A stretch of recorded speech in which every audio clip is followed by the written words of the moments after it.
And the weather's been great. As we were talking with Joe, I think we probably had the best 5 weeks of track meet weather. I mean, 90 degrees is a little warm, but it obviously is great for sprinting. And to give you a little update, this week we're going to the Big South Conference Championships, which are on the campus of Charleston Southern University. I leave with a few throwers and a heptathlete on Wednesday night. The rest of the team leaves Thursday morning. The competition starts Thursday morning. So we're very excited about having our conference. It's a little early. Seems like we have the shortest outdoor season ever, like 5 weeks long, but I definitely think we're ready. And I kind of give you a wrap-up since I haven't spoken to y'all since last year.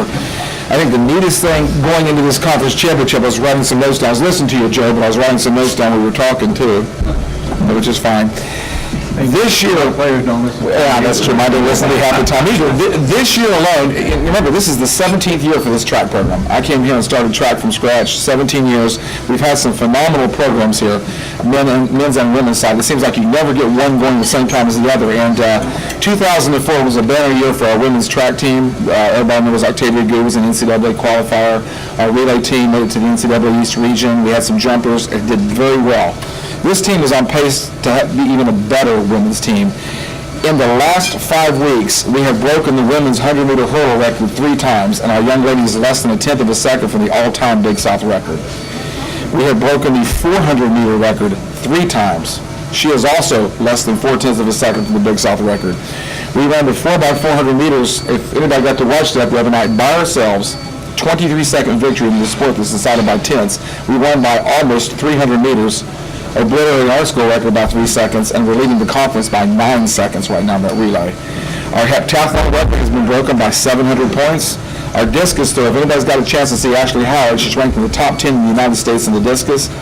She is winning competitions not by feet, she's winning competitions by meters. On Friday night, she won the women's discus by 23 feet. So, I mean, just phenomenal the way these girls are going. And she's also holds the women's hammer record. So something like 9, 10, 11, 13 school records in the last 4 weeks. So the women are obviously doing very well. My men are young. We've got some good performers there, but the women seem to be taking off. So we're very excited. So got conference championship this week, and the things I'm excited about, I'll go through that again. Rebecca Holmes is rated number 1 in the conference in the hurdles. Sasha Robinson is rated number 2 in the 400. She'll be racing against the All-American from Liberty, who she hasn't seen since indoor. Ashley Howard is number 1 in the conference in the discus, number 2 in the shot put, number 3 in the hammer. Very versatile athlete. Our 4x4, as I mentioned, is number 1 in the conference. Carrie Phillips, the little girl, if you ever seen her, just smiles every time she runs. 10,000 meters, she's ranked 2nd in the conference. Last year, she was a 3-time all-conference performer. Mommy Antia Obon, who is a heptathlete, that's 7 events, who literally does it all. She's on both relays and the heptathlon, so she'll literally be competing in 10 events this weekend. She's ranked 3rd in the heptathlon, so we're very excited about that. Can't neglect the men at all. We still have some very good men. Dexter Young, who was all-conference indoor in the high jump, is ranked 3rd in the high jump this year. Billy Pierce, another thrower. For those that don't know, we're redshirting our top thrower, Travis Coleman, who was the indoor conference champion, or indoor runner-up in last year's conference champion. He's being replaced by Billy, not being replaced, but he's a junior, and Billy's ranked 2nd in the shot put and 2nd in the discus, so very good, having a very good year. Jared Baird, who's nationally ranked in the javelin throwers, ranked 3rd in the conference. You know, you would say that's, well, I think he's a better javelin thrower than that. We have 5 javelin throwers in our conference that are ranked in the top 30 in the U.S. right now.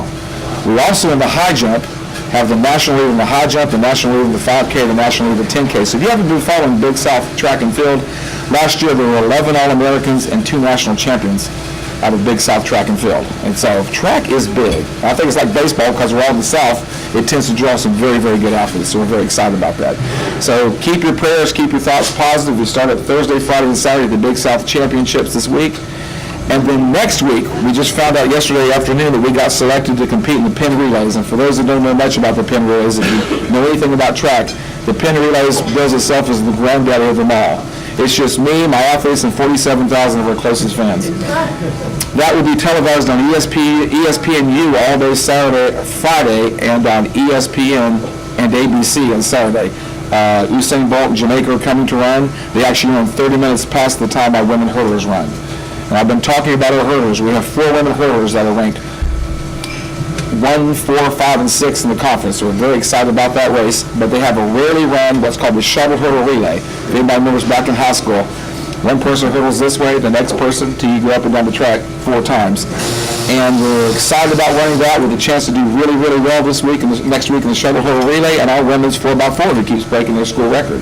Ashley Howard will also be competing at pin relays, as will Jared Baird in the javelin and Kerry Phillips in the 10,000. So we're taking about 12 kids to pin relays, so we're very, very excited about two big meets coming up, conference and the pin relays. After that, everything clicks and everything goes well. We currently have 7 people inside that NCAA regional cut line. Things are a little different. You don't know if you're going to make the NCAA regionals until roughly May 16th. And you've got to be in the top 48, east of the Mississippi, west of the Mississippi. So we're obviously east of the Mississippi. We have 7 athletes that are right inside, actually inside that top 30 or top 48, and another 4 or 5 that are really, really close. That's the good news. The bad news is there's an awful lot of SEC schools teams east of the Mississippi. And when everybody follows track, they tend to go 1, 2, 3, 4, 5 in the nation. But the way those girls are running, I'm just really thrilled to death. If anybody got a chance to stay around for that relay, Jack knows, they were literally running by themselves. And we are very excited about where they're going. Very excited where hers going. If you ever get a chance to watch Ashley Howard throw the discus, I mean, she is to take a 2-pound spherical force and throw it 170 feet is just phenomenal. So really, really excited. So keep your thoughts and prayers because conference is this week, and hopefully we can come away with about 6 or 7 conference champions.